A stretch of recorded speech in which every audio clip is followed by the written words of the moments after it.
नमस्कार, मैं लाली मीना आज आपके लिए बाल महाभारत कथा में संकलित चौथा पाठ विदुर के प्रश्नोत्तर एवं कठिन शब्दार्थ लेकर आई हूँ, जो इस प्रकार है।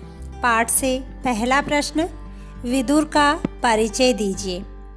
इसका उत्तर है, विदुर के बचपन का नाम धर्मदेव था, जो विचित्रवीर्य की रानी अंबालिका की दासी के पुत्र थे।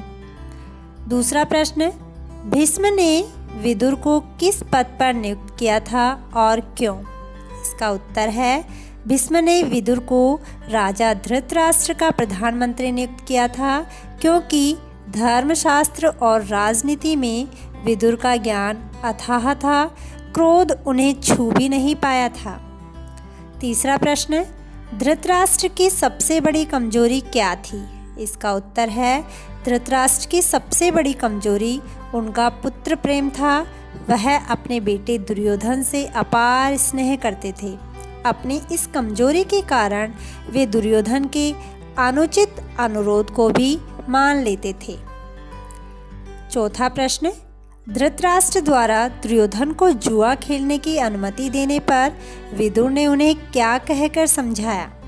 इसका उत्तर है, जब दुर्योधन की जिद पर धृतराष्ट्र ने जुआ खेलने की अनुमति दे दी, तब विदुर ने जुए के परिणाम से अवगत कराते हुए बहुत आग्रहपूर्वक निवेदन किया, राजन, मुझे ये काम ठीक नहीं जचता है।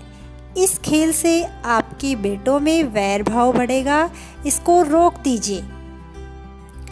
पांचवा प्रश्न, विदुर युधिष्ठिर को जुआ खेलने से क्यों रोकना चाहते थे? इसका उत्तर है, विदुर को धर्मशास्त्र तथा राजनीति का अथाह ज्ञान था। विदुर जानते थे कि जुआ खेलने से कौरव और पांडवों के बीच वैर भाव और बढ़ जाएगा, जो इस राज्य के विनाश का कारण बन सकता है। इसलिए विदुर युधिष्ठिर को जुआ खेलने से रोकना चाहते थे। छठा प्रश्न, विदुर के समझाने पर भी युधिष्ठिर जुआ खेलने क्यों चले गए? इसका उत्तर है, युधिष्ठिर का मानना था कि युद्ध या खेल के लिए बुलावा आने पर न जाना क्षत्रिय का धर्म नहीं है। अपने क्षत्रिय कुल की मर्यादा की दुहाई देकर विदुर के समझाने के बावजूद भी युधिष्ठिर जुआ खेलने चले गए।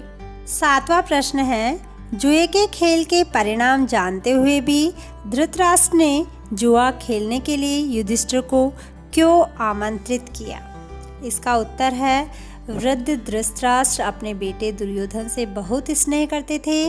अपनी इस कमजोरी के कारण उसका अनुरोध वह टाल न सके। उन्हें युधिष्ठिर को जुआ खेलने के लिए न्योता भेजना ही पड़ा। आठवां प्रश्न है, विदुर के चरित्र से हमें क्या शिक्षा मिलती है? इसका उत्तर है, हमें अपने ज्ञान और कौशल का उपयोग दूसरों की भलाई के लिए करना चाहिए। यदि जाने अनजाने में कोई व्यक्ति गलत कार्य कर रहा है, तो उसे समझा बुझाकर सदाचार का मार्ग अपनाने के लिए प्रोत्साहित करना चाहिए। हमें सदैव सत्य का साथ देना चाहिए।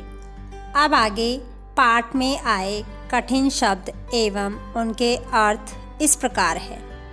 कोख अर्थात गर्भाशय, अथाह अर्थात बहुत गहरा, निःस्पृह अर्थात इच्छाहीन, विवेक अर्थात बुद्धि, ठीक न जचना अर्थात अच्छा नहीं लगना, वैर भाव अर्थात लड़ाई झगड़े की भावना, कुचाल अर्थात बुरा व्यवहार या गलत नीति, न्योता अर्थात निमंत्रण या आमंत्रण, आदर अर्थात इज्जत, कुल अर्थात परिवार, मर्यादा अर्थात गौरव या प्रतिष्ठा। धन्यवाद।